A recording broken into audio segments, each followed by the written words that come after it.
Coming எபிசோடுக்குரிய ஒரு சூப்பரான அட்டகாசமான ப்ரோமோ ரிலீஸ் பண்ணியிருக்காங்க. வீடியோக்குள்ளே போகிறதுக்கு முன்னாடி நம்ம சேனலில் லைக் அண்ட் சப்ஸ்கிரைப் பண்ணி சப்போர்ட் பண்ணுங்கள்.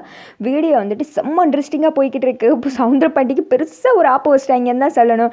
இருந்தாலும் மனசை பாவம்யா அப்படின்ற மாதிரி தான் இருக்குது. ஃபஸ்ட்டு சீனில் வந்துட்டு பாண்டியம்மா பிளான் போட்டாங்க. இப்போ இசைக்கு மேலே கை வச்சா அந்த பழி கண்டிப்பாக சவுந்தரபாண்டி மேலே தான் விழுந்துடும். அப்புறம் என்ன, சண்முகமே அவனை வெட்டி செதுக்கிடுவான், அதுக்கடுத்து நம்ம ஃப்ரீயாக இருக்க வேண்டியதான் அப்படின்னு சொல்லிட்டு இசைக்கியை ஆள் ஏற்பாடு பண்ணி கடத்துறதுக்கு பிளான் போடுறாங்க. அது மாதிரியே இசைக்கியை வந்துட்டு கடத்தி வச்சுட்டு எப்படி கடத்தி வச்சுட்டு சவுந்தரபாண்டி பேசுகிற மாதிரி பாண்டியம்மா வந்துட்டு பேசிகிட்டு இருக்காங்க. ஏலே தங்கச்சி நொசக்கிய கடத்திட்டோம்ல, இனி ஒன்றுமே பண்ண முடியாது. அவள் உசுரோடு இருந்தா தானே என் மகன் கூட சேர்ந்து வாழ முடியும்.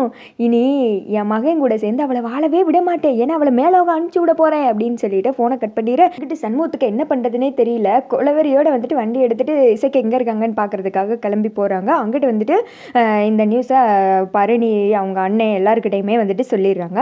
அதே சமயத்தில் வீட்டில் சவுந்தரபாண்டி இருக்க விறுவிறுன்னு முத்துப்பாண்டி வர்றாங்க. துப்பாக்கி எடுத்து அவங்க அப்பாவே வந்துட்டு சுட போகிற மாதிரி வச்சு மிரட்ட ஆரம்பிச்சிடுறாங்க. ஒழுங்காக செல்லுப்பா, இசைக்கியை எந்த இடத்துல வச்சிருக்க, நீ இசைக்கியை வந்துட்டு ஏதாவது பண்ணேன்னு வச்சுக்கோ, அவ்வளோதான், உன்னை இந்த இடத்துல சுட்டு தள்ளிட்டு நான் போயிட்டே இருப்பேன், யாருக்குமே நான் பயப்பட மாட்டேன், உண்மையை சொல்லி இசைக்கு எங்கே அப்படின்ற மாதிரி கேட்க, அறிவு கேட்டவனே, இசைக்கு எங்கே என்கிட்ட இருக்கான், நான் வந்துட்டு சும்மா உட்காந்து நியூஸ் பேப்பர் படிச்சுக்கிட்டு இருக்கேன், என்கிட்ட வந்து கேட்டுக்கிட்டு இருக்கேன் அப்படின்ற மாதிரி சொல்ல, ஐயோ இங்கே பார்ப்பே என் பொறுமை நீ ரொம்ப சோதிக்கிற, ஒழுங்காக நீ சொல்லிடு அப்படின்னு சொல்லிட்டு துப்பாக்கி எடுத்து சவுந்தரபாண்டியோட வாயிலே வந்துட்டு முத்துப்பாண்டி சொருகிறாங்க.